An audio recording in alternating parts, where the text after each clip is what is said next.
అది ఇక చెరగని ముద్ర అండి అది ఇంకా. ఆ రోజు షూట్‌లో ఎంఎస్ నారాయణ గారితో మీ ఎక్స్‌పీరియన్స్ చెప్పండి. ఎందుకంటే ఒక షాట్‌లో మీరు ఆయన షర్ట్ కూడా పట్టుకుంటారు. అవును. ఆయన అప్పటికి చాలా పెద్ద పెద్ద పెద్ద గొప్ప యాక్టర్ నటుడు. అండి. అయ్యో! సో, ఆ ఎక్స్‌పీరియన్స్ చెప్పండి ఎంఎస్ నారాయణ గారితో.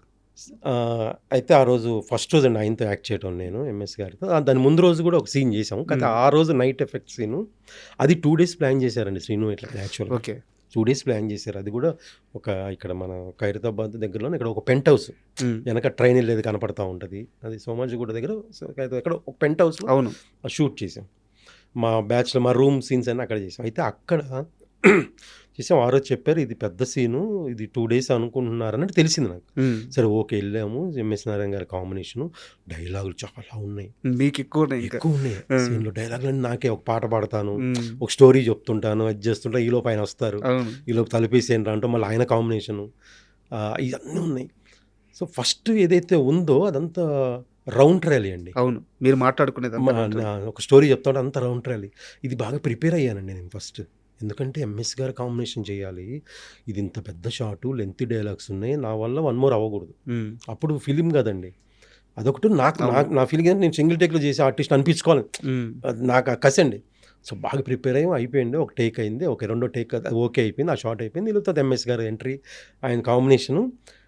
ఆయన కొట్టి మీకు ఇప్పటికి గమనించండి మీరు. మీరు క్లియర్‌గా గమనించండి. ఆయన కొట్టేది మీకు క్లియర్ తెలిసిపోద్ది. కొట్టినట్టు ఉండదు. హ్మ్. అవును. మీకు క్లియర్ చూస్తే. ఆయన అంత పెద్ద యాక్టర్ అండి. అసలు ఆయనతో యాక్ట్ చేస్తాం. అందులో ఆయన టైమింగ్ అందుకోవడం చాలా కష్టం. హ్మ్. మీకు ఎంఎస్ నారాయణ గారు, సునీల్ గారు టైమింగ్ అందుకోవాలంటే అసలు చాలా కష్టం అండి అది. ఎంత అలర్ట్‌గా ఉండాలంటే మనం చాలా అలర్ట్‌గా ఉండాలి. అండ్ ఆ టైమింగ్ క్యాచ్ చేయాలంటే. ఆయనకి నాకు ఇమ్మీడియేట్ డైలాగులు టపా టపా టపా టపా రాంబాబు అరే రాంబాబు అనేది హ్మ్. దుర్గా తెలుసు. దుర్గని చూసావంటే ఆ దుర్గ చూసాను. చాలా స బావుంటది సినిమా అంటే సెలవులు బాగా అరే సినిమా తీశారు. దుర్గ గురించి కాదురా.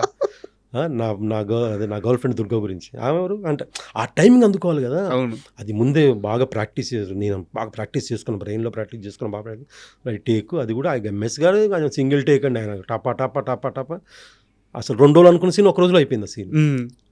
ఇంకా ఇది చేస్తుంటే శ్రీను వైట్ల గారు ఏంటంటే అండి మీరు కామెడీ సీన్స్ చేసేటప్పుడు ఆయన నవ్వేస్తుంటారండి మానిటర్ ముందు కూర్చొని. ఆయన ఇన్వాల్వ్ అయిపోతున్నారు దాంట్లో. హ్మ్. మీరు గమనించండి ఆయన షూట్‌లో అక్కడ జరుగుతున్న షాట్ ఆయన ఇక్కడ ఇన్వాల్వ్ అయిపోయి ఈయన నవ్వుతుంటారు ఇందులో. కొట్టు అంటుంటారు. అలాగా అసలు ఒక అందరండి. అందరు ఆర్టిస్టులు దాన్ని అందరూ బాగా ఆ టైమింగ్ సెట్ అయిందండి అలాగా. అసలు మామూలు సీక్వెన్స్ కాదు సార్. అయ్యో! అంతవరకైతే చాలా సినిమాల్లో మళ్ళీ దానికి రెప్లికా ట్రై చేశారు. అవును. అలాంటి ఒకటి మళ్ళీ క్రియేట్ చేయాలని. ఇప్పటికీ నన్ను చాలామంది అంటే మన మన ఏజ్ జనరేషన్ అంతా రాంబాబు అంటారండి. హ్మ్. రేయ్ రాంబాబు అంటారు. యాహ్! అండ్ ఒక సీరియస్ క్వెషన్ అడిగిన తర్వాత మళ్ళీ మీరు చేసిన సినిమాల విషయం మాట్లాడుకుందాము. హ్మ్. నాకు బాగా గుర్తు నేను అప్పుడు డెస్క్‌లో కొత్తగా రైటర్‌గా జాయిన్ అయి ఉన్నాను. కొత్తగా కాదు ఒక కొంత ఎక్స్‌పీరియన్స్ ఉంది. 'రాజా ది గ్రేట్' మూవీ. అది చిన్న సక్సెస్ మీట్ లాగా జరుగుతా ఉంది. నా ఫోను రింగ్ అవ్వడం మానేసింది. ఇండస్ట్రీ నుంచి హ్మ్. ఫోన్లు రావడం మానేసింది. నా ఫోన్ రింగ్ అవుతుంటే అప్పులోళ్ళు మాత్రమే ఫోన్ చేసే రోజులున్నాయి. అలాంటి రోజుల్లో మళ్ళీ మొదటిసారి నా ఫోన్ మోగింది అని చెప్పి మీరు స్టేజ్ మీద ఒక స్టేట్మెంట్ ఇచ్చారు. యాహ్! గుర్తుందా మీకు? అవునండి. గుర్తుంది నాకు. అలాంటి ఒక స్థితికి ఎందుకెళ్లారు? ఎందుకంటే వెయిట్. చిత్రం శ్రీను అంటే వేరే వ్యాపారం తెలీదు. వేరే వ్యాపకం తెలీదు. తెలీదు. ఇంత చిన్న గొడవలో ఎప్పుడూ ఇన్వాల్వ్ అవ్వలేదు. ఒక వ్యక్తిని మోసం చేయలేదు.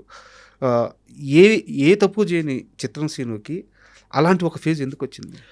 అంటే ఇక్కడ ఓవర్ కాన్ఫిడెన్స్ ఓవర్ అంటాం గదండీ! అది గూడా ఒక నాకు మైనస్ అంటే ఏం ఓవర్ అంటే నాకు నేనెప్పుడు బిజీగా ఉంటా. హ్మ్.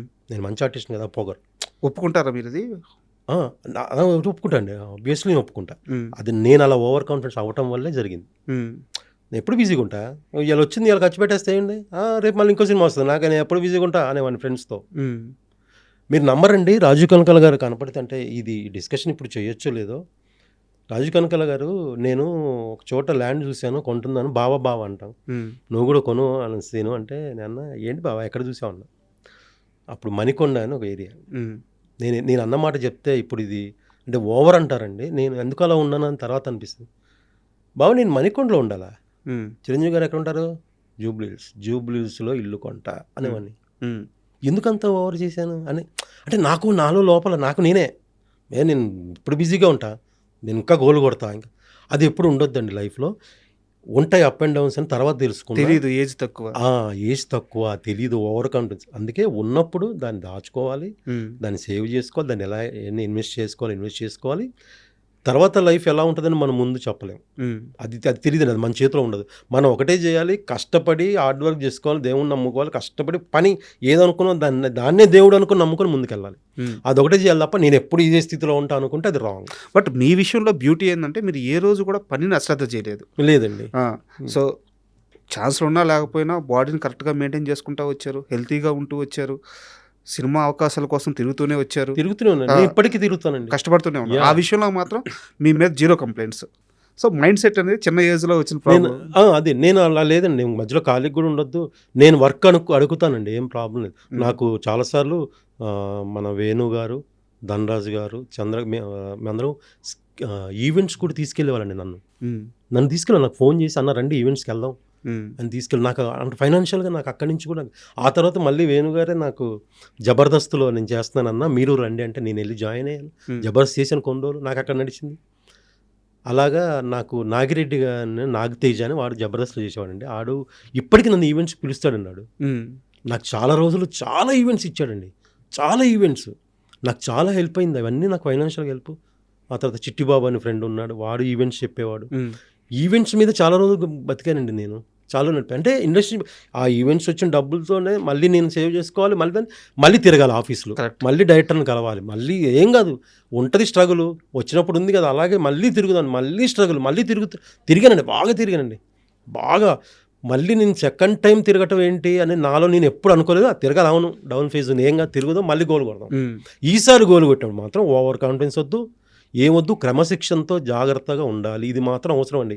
ప్రతి ఒక్కరికి లైఫ్లో క్రమశిక్షణ అనేది చాలా అవసరం. ముందు చూపు అనేది చాలా అవసరం. అది లేకపోతే చాలా ప్రాబ్లం.